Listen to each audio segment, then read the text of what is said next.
فرمایا وَإِذَا سَأَلَكَ عِبَادِي أَنِّي فَإِنِّي قَرِيب، محبوب جب میرے بندے آپ کی بارگاہ میں آ کے میرے بارے میں پوچھے نا تو ان سے کہہ دینا میں ان کے قریب ہی ہوں، قریب ہی ہوں۔ دلیل کیا ہے؟ یہ جب بھی مجھ سے دعا مانگیں گے میں ان کی دعاؤں کو قبول فرماؤں گا، میں ان کے قریب ہوں، میں ان کے قریب ہوں۔ یہ جب بھی دعا مانگیں گے نا میں قبول کروں گا، میں ان کے قریب ہوں۔ اللہ تبارک و تعالیٰ کے بندے اللہ سے محبت کرتے، رب کی بارگاہ میں جھکتے، اس کو اپنے دکھ سناتے، اس کے پیارے محبوب صلی اللہ تعالیٰ علیہ وسلم کا وسیلہ لے کے اس کے حضور حاضر ہو جاتے، پیشانیاں سجدوں سے روشن ہوتی۔ ہم نا ہر چیز کے لیے وقت نکالتے ہیں، ہر چیز کے لیے، لیکن عبادت کے لیے وقت نہیں نکالتے۔ ہر شے آباد ہے، ہر شے، ہماری فیس بک بھی آباد ہے، واٹس ایپ بھی آباد ہے، ہمارے ٹویٹر بھی آباد ہیں، ہماری ہر چیز آباد ہے۔ سب سے کم آباد ہمارا مصلی رہ گیا ہے، سب سے کم۔ وہ لوگ اب ڈھونڈنے سے ملتے ہیں جن کی بغل میں مصلی ہوتا تھا۔ میرے بھائی آپ کتنا کو دنیا کے پیچھے بھاگو گے تھکا دے گی، کتنا دولت کے پیچھے بھاگو گے تھکا دے گی۔ آپ جب اپنی زندگی میں جمع تفریق کرو گے نا تو مرتے وقت احساس ہوگا کہ سارا کچھ تو لوگوں کے لیے کیا، اپنے لیے تو کر ہی کچھ نہیں سکے۔ اور ہم عبادت کے معاملے میں بہانے بازی بھی کرتے ہیں۔ ہم کہتے ہیں اوہو رزق کمانا بھی تو عبادت ہی ہے نا، تو میں حلال روزی کے لیے جا رہا ہوں، یہ بھی تو عبادت ہے نا۔ میری طرح کے لوگ کہہ دیتے ہیں کہ میں سویرے اٹھ کے مدرسے میں کچھ اسباق دیکھتا ہوں تو یہ بھی تو عبادت ہے، میں بیان کرنے کے لیے مطالعہ کرتا ہوں تو یہ بھی تو عبادت ہے نا، اتنے لمبے سفر کر کے ملک میں دنیا میں گھومتا ہوں تو یہ بھی تو میں عبادت ہی کر رہا ہوں۔ اب اسپیشل نفلوں کے لیے وقت کس طرح نکلے، اسپیشل کر کے تسبیح میں کیسے چلاؤں، میں سارا کچھ ہم بہانے بنا لیتے ہیں نا۔ میرا سوال یہ ہے کہ یہ ساری باتیں صحابہ کو، نبی کریم کو، دیگر لوگوں کو بھی تو پتہ تھی نا، لیکن آپ غور تو کریں 23 سال حضور کو وقت ملا، مختصر وقت ظاہراً تبلیغ کرنے کے لیے، پوری دنیا میں دین بھی پھیلانا ہے۔ گھر میں 11 ازواج ہیں، 4 بیٹیاں ہیں، ان کی اولادیں، سارے کام کاج بھی دیکھنے، لیکن سیدہ طیبہ طاہرہ حضرت عائشہ صدیقہ رضی اللہ تعالیٰ عنہ فرماتی ہیں سارا دن تبلیغ کرتے، ہر غلام کے دکھ سنتے، گھر میں آتے تو اپنے گھر والوں کا خیال کرتے، کام میں ہمارا ہاتھ بٹاتے۔ قربان جاؤں، کہتی ہیں زمانہ سارا سو جاتا لیکن آمنہ کے لال مصلی بچھا لیتے۔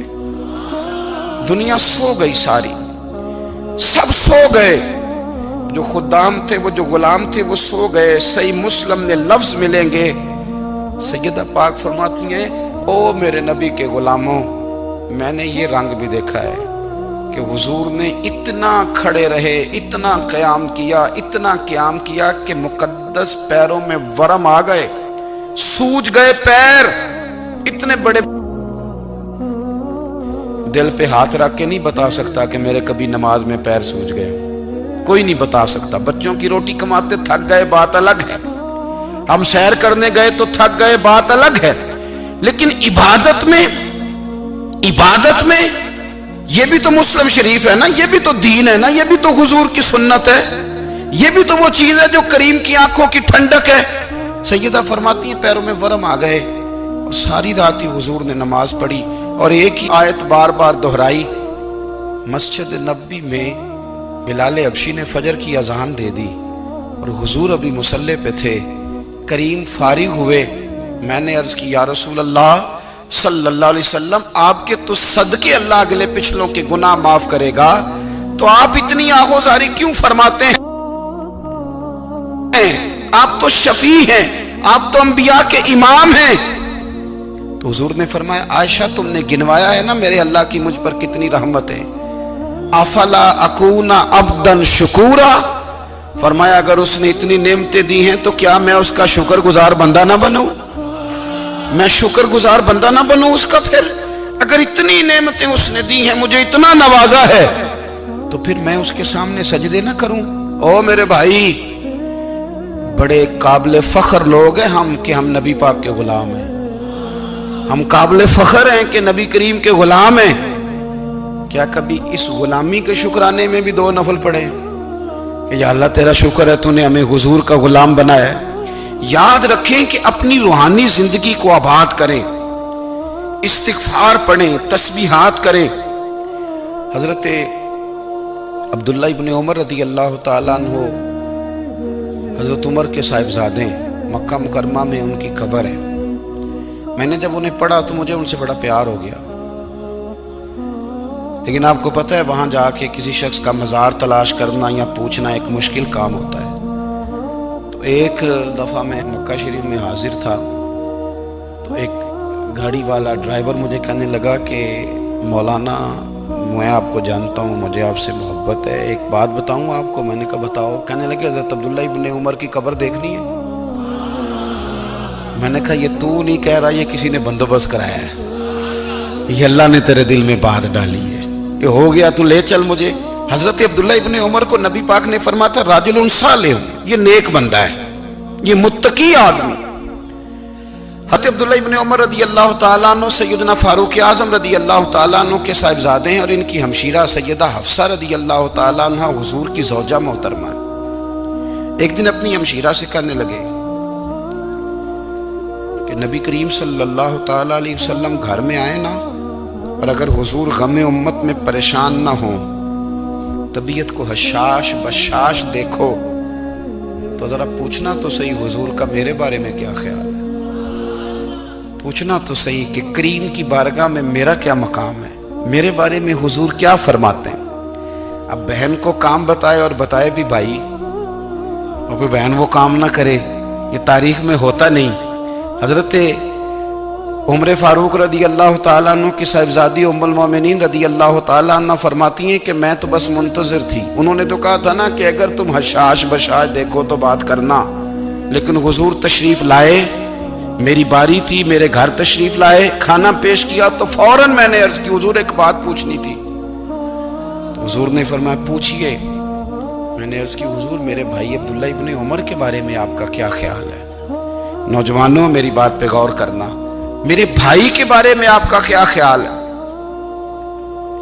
تو نبی کریم صلی اللہ تعالیٰ علیہ وآلہ وسلم نے میری طرف دیکھا، اور پھر حضور زیر لب تھوڑا مسکرائے، اور بریلی کے امام کہتے ہیں کہ حضور مسکرا دیتے تھے نا تو جو بڑا دکھی ہوتا تھا وہ بھی ہنس پڑتا تھا۔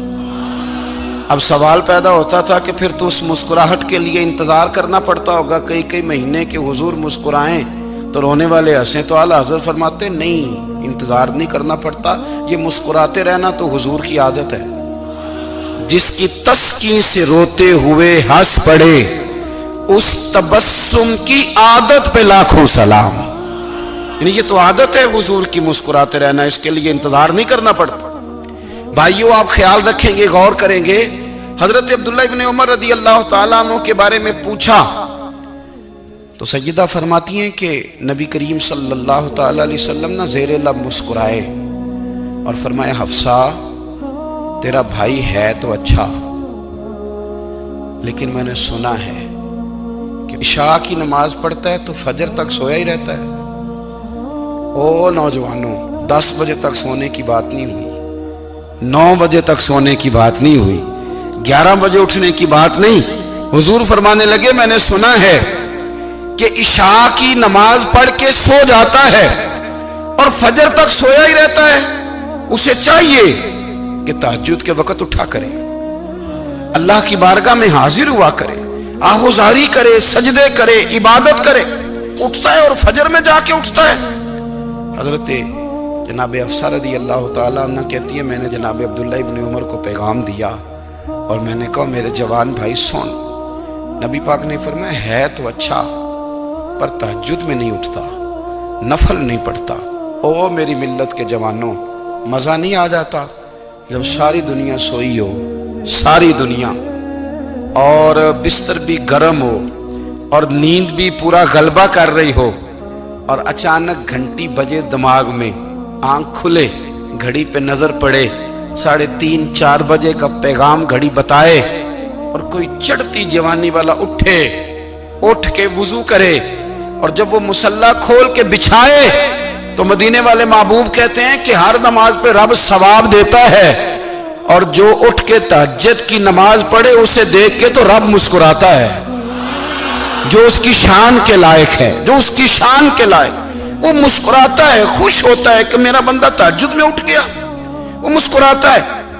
کاش ہماری صبحیں کبھی اپنے مالک کے نام ہو جائیں، کاش کے صبح۔ حضرت ابو الحسن رحمت اللہ تعالی علیہ حضرت معاذ ابن جبل رضی اللہ تعالیٰ عنہ کے پاس بیٹھا کرتے تھے، فرماتے ہیں ان سے جو پیار بڑھا تو پھر میرا مصلی سے بھی بڑھ گیا۔ تابعی ہیں، فرماتے ہیں صحابی رسول سے محبت ہوئی تو ذکر سے بھی ہو گئی، پھر درود شریف سے بھی ہو گئی، محبت ان سے بڑھی تو پھر اللہ نے مسجد کا پیار بھی بڑھا دیا۔ آپ فرماتے ہیں کہ میری ہر وقت بھی یہ چاہتی تھی کہ بس اللہ اللہ کروں، بس اللہ اللہ کروں، بس نہ میں ذرا تھوڑی جان چھڑاؤں لوگوں سے، کوئی 10 منٹ ملے تو میں کوئی 4 نفل پڑھ لوں، میں تھوڑا سا نہ بچوں لوگوں سے، اور مجھے تسبیح ملے تو میں نہ کچھ 400-500 دفعہ استغفار پڑھوں، سبحان اللہ، الحمدللہ، اللہ اکبر، لا حول ولا قوت الا باللہ، میں نہ تسبیحات پڑھوں۔ فرماتے ہیں کہ بچے تھے گھر میں 6-7، غربت تھی، کام ملتا کوئی نہیں تھا، اور میں کام چور نہیں تھا، کام ڈھونڈتا تھا، پر اللہ کی قدرت کے کام نہیں ملتا تھا۔ فرماتے ہیں کہ میں نے ایک دن اپنی اہلیہ سے کہا کہ آج میں پھر جاتا ہوں کام ڈھونڈنے، تو میری بیوی بڑی فرما بردار تھی، پر اس دن نہ غربت کے ہاتھوں تنگ آ کے کہنے لگی آج نانا کوئی تو چیز لے کے آیا، تو مجھ سے بچوں کی بھوک نہیں دیکھی جاتی، یہ سب روگاں دا روگ محمد جس دا نام غریبی، کنڈ بلا کے لنگ جاندے نہیں دوست یار قریبی، آج نہ کچھ لے کے آیا تو میں بچے لے کے چلی جاؤں گی۔ شیخ فرماتے ہیں کہ میں بڑا پریشان گھر سے نکلا، پر میں نے صبح سے لے کے زور تک کام ڈھونڈا، کام ملا کوئی نہیں، تو میرے دل میں خیال آیا چلو کام نہیں ملتا تو اللہ اللہ تو کرے نا، چلو بندوں کی مزدوری نہیں ملتی تو رب کریم کی عبادت ہی کرتے ہیں۔ فرماتے ہیں کہ میں نے نا فرات کے پانی سے وضو کیا، نہر کے، شدید دھوپ تھی، ساتھ ریت تھی اور ریت تپ رہی تھی، میں نے اپنا رومال وہیں مصلی کے طور پر بچھا لیا، اور فرماتے ہیں کہ زور سے لے کر عصر تک نماز پڑھی، دھوپ بھی پورے زور پہ، پر میرے سجدے کا ذوق بھی پورے زور پہ۔ فرماتے ہیں سورج بھی چمک رہا ہے اور رب کی عبادت کا ذوق بھی پورے زور پہ، میں سجدہ کروں تو پھر میرا اٹھانے کو جی نہ چاہے۔ میرے استاد لکھا کرتے تھے، یہ ان کا شعر ہے، وہ کہا کرتے تھے مجھے سوز دے، مجھے ساز دے، اور مجھے نیم شب کا نیاز دے، دم سجدہ خود کو میں توڑ دوں، مجھے ایسا ذوق نماز دے، اور میں تیری بہار کا پھول ہوں، میں کھلا بھی ہوں تو تیرے لیے، مجھے میری شاخ سے توڑ لے، مجھے اپنی زلف کا ناز دے۔ بھائی فرماتے ہیں کہ عصر تک میں نے نفل پڑھے، دل ڈھلنے لگا، عصر کی نماز پڑھی اور میں وہاں سے چلا۔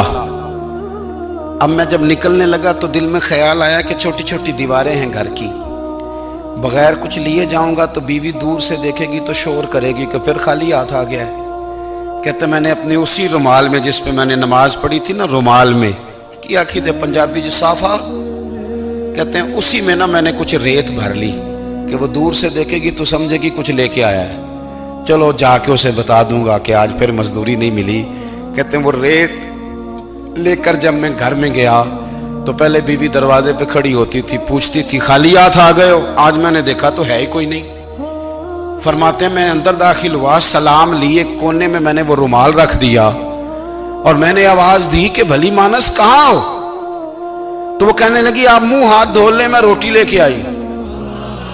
میں نے کہا روٹی کہاں سے آ گئی؟ یہاں تو کئی دنوں کے فاقے، تو کئی دنوں کی غربت ہے، یہاں تو اس گھر میں تو فقیری ہے۔ فرماتے ہیں کہ وہ روٹی لے کے آئی اور اس وقت کی جو موجودہ نعمتیں تھیں، سمجھ لیں سلاد، اچار، ہر چیز ساتھ لائی۔ میں نے کہا کہ بچے کہاں گئے؟ کہنے لگی وہ کھانا کھا کے کھیلنے گئے، آپ کھانا کھا لیں آ جاتے۔ کھانا اس نے چن دیا۔ میں نے حیرت انگیز لہجے میں ساری نعمتیں اپنے دسترخوان پہ دیکھ کر کے بیوی سے پوچھا یہ کہاں سے آیا کھانا؟ بچوں کو تو نے کہاں سے کھانا کھلایا؟ یہ سارا کچھ کیسا ہے؟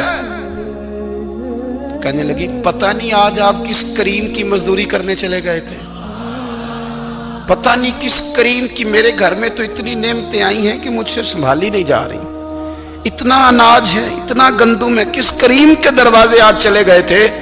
یہ کہتے کہتے وہ اٹھی اور اٹھ کر کے کہنے لگی پہلے بڑا کچھ آیا تھا، اب کیا لے آئے ہو؟ اور جا کر کے نا اس نے وہ ریت والا رومال کھولا، کہنے لگے میں تو لے کے آیا تھا ریت، تو میرے رب نے اسے بھی سونے اور ہیرے بنا دیا تھا۔ جب آپ کی توجہ اللہ کی جانب، میرے نبی پاک صلی اللہ تعالی علیہ وسلم نے فرمایا ہر چیز اپنے رب سے مانگ، ہر چیز مانگ، ہر چیز مانگ۔ یا رسول اللہ کیا کچھ؟ میرے محبوب نے فرمایا تیرے گھر میں نمک بھی ختم ہو جائے تو وہ بھی اپنے رب سے مانگا کر، تو مانگنا وہ تجھے دے گا، تو اس کی بارگاہ میں کشکول طلب دراز تو کرنا۔ اور ترمذی شریف میں عجیب لفظ ہیں، رسول کائنات نے فرمایا، رب کریم فرماتا ہے جب میرا بندہ ہاتھ اٹھاتا ہے نا تو مجھے حیا آتی ہے کہ میں خالی کیسے لوٹا دوں اس کے۔ اتنے بڑے بادشاہ کی بارگاہ میں دعا کی بڑی طاقت ہے۔ میرے نبی پاک نے فرمایا دعا مومن کا ہتھیار ہے، دعا مومن کا، دعا مومن کا۔ حضور نے فرمایا تقدیر کو سوائے دعا کے کوئی چیز نہیں بدل سکتی، دعا مومن کا ہتھیار ہے، یہ کافر کے پاس کوئی نہیں، یہ ہتھیار ہے مومن کا۔ اللہ کرے آپ کو سمجھ آئے، پھر سنیں، کئی بار کہہ چکا ہوں یہ ہتھیار ہے۔ کافر کے مقابلے میں جو تیرے پاس سب سے بڑا ہتھیار ہے وہ دعا ہے۔ دعائیں کرانی چھوڑ دی، کرنی چھوڑ دی، لینی چھوڑ دی۔ حضرت سیدنا انس بن مالک رضی اللہ تعالیٰ عنہ فرمایا کرتے تھے میں نے وہ رنگ دیکھا ہے جب حضور دعا مانگتے تھے اور حضور کی مقدس آنکھوں میں آنسو بھی ساتھ ہی بہا کرتے تھے، میں نے وہ انداز دیکھا ہے۔ بھائی اپنا مصلی کا، عبادت کا، وظائف کا، اللہ اللہ کا سلسلہ اس کو مضبوط کریں، اپنی دعاؤں کے تعلق کو مضبوط کریں۔ دعائیں بڑے انقلاب برپا کر دیتی ہیں۔ ہم تھوڑے تھوڑے نا جب سے خشک ہوئے ہیں نا، خشک، اور میری تو جماعت ہی صوفیاء کی جماعت تھی، ہم تو داتا علی اجمیری کی جماعت سے، ہم تو خواجہ اجمیری کی جماعت سے، ہم تو شیخ احمد فاروق سرہندی کی جماعت سے، ہم تو صوفیاء کی جماعت۔ ہماری جماعت نے بھی وہ تعلق جو ہمارے بزرگوں نے بنایا تھا۔ بزرگ اللہ کے قریب کیسے جاتا ہے؟ تو ہمارے یہاں نا بہت سارے لوگ کہتے ہیں جی نظر ہو گئی تو کام ہو گیا۔ بھائی جو بخاری مسلم میں طریقہ ہے نا اللہ کا قرب پانے کا، وہ تو نفل ہے۔ نبی کریم علیہ السلام نے فرمایا بندہ نفلوں کے ذریعے رب کے قریب جاتا ہے، اور اتنا قریب جاتا ہے کہ پھر اللہ اس کی زبان بن جاتا ہے، اللہ اس کی آنکھیں بن جاتا ہے، کان بن جاتا ہے، ہاتھ اور پیر بن جاتا ہے۔ تو یہ تو عبادت ہے، یہ تو اللہ کی بارگاہ کی حاضری ہے جو آپ کو اللہ کے قریب کرے گی۔